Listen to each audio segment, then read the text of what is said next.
Hi everybody and welcome back to my channel. My name's Leora Eileen and I make videos on here about writing, reading, sometimes other stuff as well, but mostly books. And today I want to discuss some of my most recent reads with you. Some of these are my favourites and some of these are just books I read I kind of want to discuss.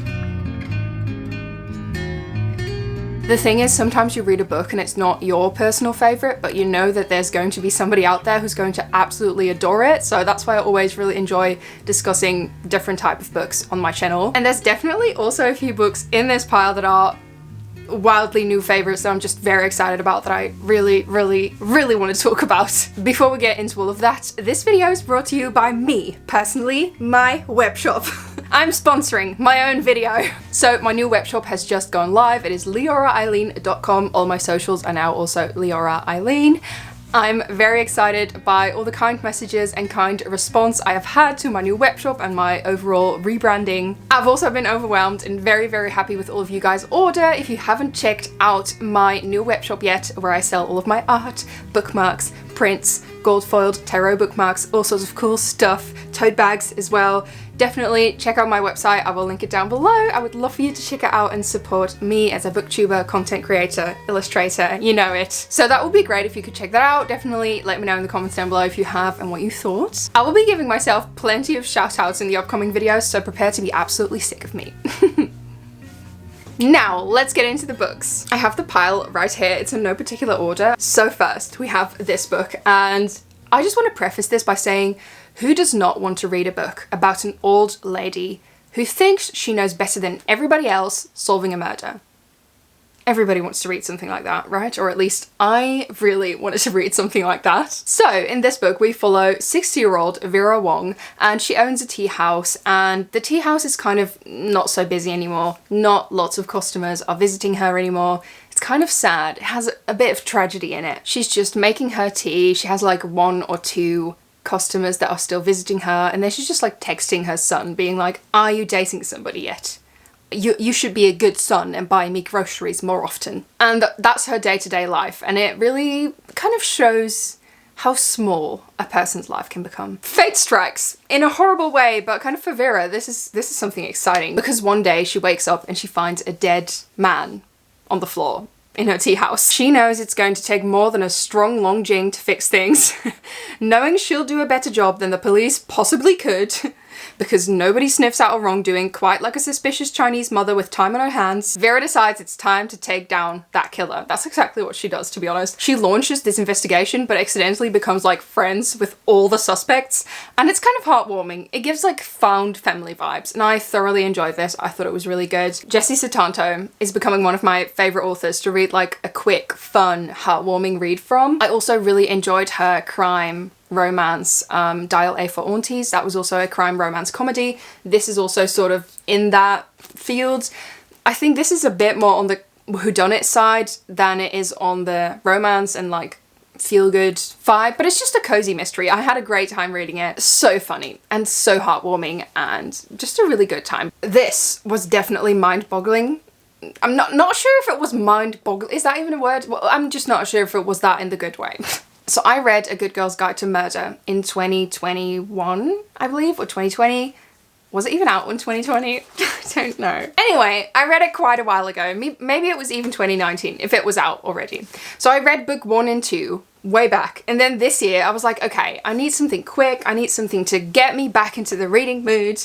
That's when I decided to pick up this one, because I knew that most of my friends said that this was like a big page turner. I picked it up, and it was indeed a page turner, but I was utterly confused throughout the first like 100 pages. I was just like, who's that? What happened again? I don't know. Then I tried to look up like sort of summaries online, but I could barely find any, or like any good ones that really helped me along. And I just kind of went with it. And like for lots of the story, I was like, I'm not sure I remember this character at all. It's okay though, we're going with it, it's fine. We're riding the waves. That definitely made for a messy reading experience, but then like after 100 pages, I started getting into it again and I was like really invested. And then somewhere around the middle of this book, something big happens and it changes everything. And it definitely got very exciting. Like I could not stop reading, but I also still feel a little bit conflicted on it. It feels like we strayed a little bit from the characters that were established and we went into this unknown field that was just like I didn't see it coming, without spoiling anything. The first book in this series is about a girl named Pippa Fitz-Amobi, and for her graduation project, she is investigating an old murder that has supposedly already been solved in her hometown, but she thinks it was solved the wrong way around and something else happened. So she starts investigating it, and from there on out, lots of things happen. She ends up also starting a true crime podcast. It's a really great book. I loved the first one. Second one, I thought was a bit heavier, but it was still good. This one, read through it like a blast. It was amazing, but like, I don't know how I feel about it plot-wise, but I did enjoy it, so what else is there to say? Oh my god, and then I read a graphic novel. It's been so long since I read a graphic novel. Has it? It feels like it's been a long time. This is Sheets by Brenna Thumler. It has been recommended to me by you guys for, I think, like 20 times at least. And then my niece, I was visiting her house and she was like, here are my bookshelves. And I was like, oh my god, Sheets! I've been wanting to read that for such a long time. And she was like, you can borrow it. Thank you. So I borrowed it and I was like, I'll read it straight away because I don't want this to end up being one of those situations where I borrow a book and then it never sees the bookshelves of the person I borrowed it from ever again. This was beautiful. The art is just stunning. I love the color scheme. It's like purple hues and cold, but it's just so cute and so beautiful. Ah, just look at that. Spring vibes. We follow this little girl and her family owns a laundry place. Then one day the laundry place becomes haunted. And we also follow this ghost who's trying to navigate the afterlife and maybe the before life as well as a ghost. It's really cute. It is so sad. It was much more sad than I knew it would be. It was so fun to see the ghost like sort of wreak havoc and this girl trying to navigate middle school, and that was definitely a little bit sad sometimes because she deals with bullying and stuff like that. And in her family there's also some issues. But it was overall very heartwarming. And I love anything with ghosts in it, so I'm very excited about that. Then we have a little poetry book by Billy Collins. This is The Trouble with Poetry and Other Poems. I've discussed this in a vlog as well because I was reading it in a vlog, so I'm going to try and keep it brief. But that is not my talent, so bear with me. What Billy Collins does in this book is take really mundane, dull, everyday life moments and try to sort of romanticize them, make them something beautiful. I think he succeeds really well, but then at a certain point the poetry starts to feel a little bit repetitive, and that's where I got a bit bored because I was like, yes, you're sitting outside, you're staring at leaves because you're a poet, we know, we've read it before. So I guess that's what I want to say about this book. I did enjoy it. Billy Collins is still one of my favorite poets. I love when he writes about sitting outside and being a poet. And then there's a little middle grade that I read. This was also really good. I enjoyed it a lot. I think I gave it 3 stars. One of the highlights of this book for me was the art. There is so much cute, adorable, beautiful, whimsical art in this book, like little mushrooms. There's also like a couple full page illustrations, which is one of my favorite things about reading children's fiction. Hedgewood by Skye McKenna is a middle grade witchy book about a girl named Cassie. Her mother has disappeared. She's in boarding school. One day she decides to run away because her mother is declared dead by the state because she's been missing for over 7 years, something like that. Cassie decides she's not going to end up in an orphanage, so she runs away, and then on her way she meets some goblins and a magical talking cat, and she discovers that she is actually the niece of the hedge witch who is protecting the country, and she gets to go to magic school and be in a coven and try to become a real witch, and it's all very cute, very fun. Perfect to read with like some ASMR ambience of fairy worlds in the background, lots of fairy folklore. It was just really cute. I like saw glowing mushrooms in my mind whilst reading this. Beautiful landscapes, so cute. Sometimes I wish I could give books to like 12-year-old me because I would have loved this. I mean, I still enjoyed it as a 25-year-old, so. The next book that I read in the past couple of months was The Invisible Library by Genevieve Cogman. Also discussed this in a vlog. Check out my vlogs if you want to. I really enjoy making them and I think they are a pretty good time. So in this book we follow Irene as she belongs to this magical secret society, the Invisible Library. They have portals connecting all sorts of different worlds and they do missions trying to preserve special books, magical books, all type of stuff like that. Such a cool concept. There's detectives, there's dragons, there's different worlds. It's really, really cool. And I love the whole secret society thing. And there's like secret societies within different worlds. And it's a whole lot of stuff, but it's very enjoyable. Super fast paced, lots of action, fun banter between characters. Sometimes it all went a little fast and it felt like, where are we going? What is going on? But I did still enjoy it. I think I gave it like a solid 3.5 stars. I especially really enjoyed Irene's new assistant, Kai. he's so fun to read about. It was a great time. So yeah, I had to get up to get my phone because I felt like I was forgetting some books, and lo and behold, I was. So another book I've read recently was Children's Stories by Oscar Wilde. As some of you may know, Oscar Wilde is one of my favourite classics authors. I really need to read more Oscar Wilde. I've read a lot of his little short stories for children. I have one of his quote books. I've read another one of his quote books. So I've read like a lot of random things that Oscar Wilde has written. I've also read some of his essays because I have this big Oscar Wilde bundle up. Still haven't read like a proper novel by him. I've read some plays by him as well. I really need to read The Picture of Dorian Gray, but I did not read that, but I did read Children's Stories by Oscar Wilde. So I'll listen to the audiobook, which is read by Stephen Fry, which is just the best experience. Get yourself any audiobook read by Stephen Fry. It is so good. He has such a nice, soothing voice that makes you feel like you're a fantasy character being narrated in this epic, cozy movie, and it's just, so good. Really, really enjoyable. So it's 6 short stories and it's Victorian times, so there's high morals. Every story is like, this is the lesson that you children should learn and remember very deeply. Otherwise you will die and be consumed by the earth. It's all very bleak. It's a lot for children, I would say. It was really fun to see some of Oscar Wilde's iconic quotes come back into this. For example, that one quote where he's like, I am so clever, sometimes I don't even understand what I'm saying. That's from this book, so that was a really good time. I especially enjoyed the many animal characters in this book. Despite the very heavy lesson learning that was done, still had a really good time. Thought it was very funny and enjoyable. The next book on my list is Things I Don't Want to Know by Deborah Levi, which I've discussed at length in previous videos as well, and also in some TikToks even, so I'll try to keep it a little bit short. So this is the first part in Deborah Levi's 3-part autobiography on writing and womanhood.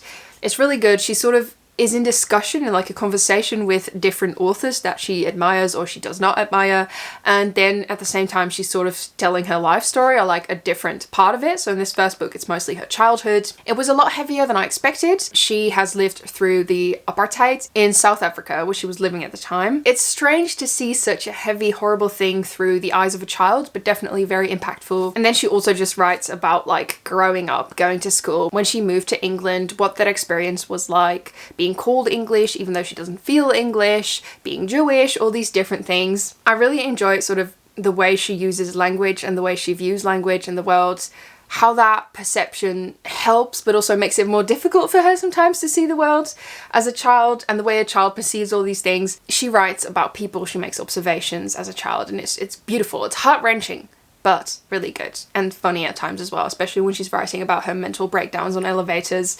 So relatable. I immediately went out and bought the second part, The Cost of Living.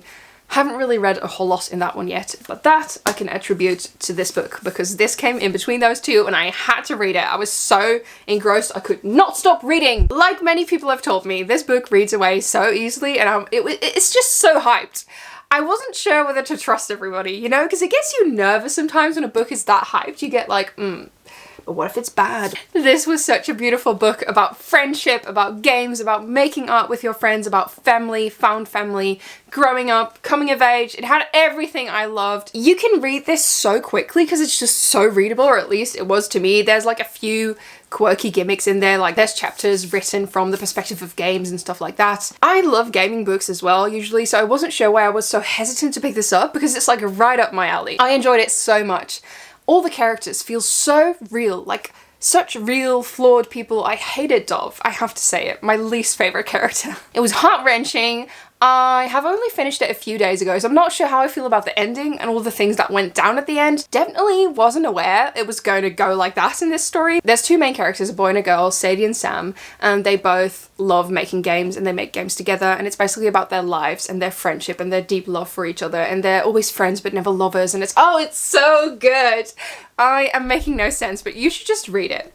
Like I was trying to say before I got distracted by my own enthusiasm for this book, I was very annoyed sometimes at the decisions these characters make, but I just love them so much and I had such a great time. So I still gave it 5 stars. If you want to be engrossed in a book, if you want to not be able to put it down, highly recommend Tomorrow and Tomorrow and Tomorrow by Gabrielle Zevin. I've also loved her novel Elsewhere. I was obsessed with it as a child, and now I really need to read The Storied Life of A.G. Thackeray. which has won the Southern California Independent Booksellers Association Award. That is a mouthful. And last but not least, another book I've read was Nobody Cares by Anne T. Donahue. This was a mixed bag. I did at some points deeply care, and at other points I indeed did really not care about this novel. An easy joke to make, I know, I'm sorry. It's all about Anne T. Donahue and her journey in life, the things she's gone through, the things she's failed at mostly. She just writes like how it is to be a mess, and it's okay to be a mess. It was very comforting. There were some essays at the beginning that I really, really enjoyed and that I thought was so powerful, especially one of the essays called Anxiety, You Lying Bitch. Deeply relate to it. I've been struggling with my anxiety for many years, recently gone back into therapy, and anxiety is indeed a lying bitch. So very nice to read that from somebody else's viewpoint as well. Anne T. Donahue is also just really, really very funny. I laughed like every few minutes. I was listening to the audiobook, which is very fun as well. After the first few essays, I felt like the rest of them wasn't as good, and sometimes I felt she was a bit obnoxious. I'm really sorry to say. I felt a bit disconnected, and sometimes she was making so many strange decisions, and I was just like, why would you do it like that? For example, the chapter where she says like, oh, it's so difficult to be a writer when you're so privileged as I am because I have nothing to write about. And it's confusing as well because before that, she's just spent like 4 essays writing about things that she went through that really were like things to write about. I'm not sure if that was like a joke, and I just don't understand her humor all the time. But at the same time, the novel was very fun. I had a good time reading it, I laughed. It just wasn't my favorite thing. Like, I feel like I just maybe was a bit disconnected from it at times, but I think there's definitely an audience out there that would love this and have a great time, and I think lots of my viewers and you guys out there will still have a laugh when listening to this, and especially the first few essays. Really enjoyed. So those were some of my recent reads and some of my recent favorite reads. Thank you so much for being here on the channel and for watching my content, supporting me. If you want to support me a little bit extra and keep this channel and me afloat, I would love for you to check out my new website, my art, my products, my bookmarks, stuff like that. I would love for you to check it out. Thank you so much for all of you guys' support. Let me know in the comments down below if you've read any of these, what you're reading currently, and if you don't know what to comment, leave a nice sunflower emoji, because you know, spring, summer is almost there. And I'll see all of you guys in the next video. Thank you so much for being here. I hope you have a lovely day. Bye!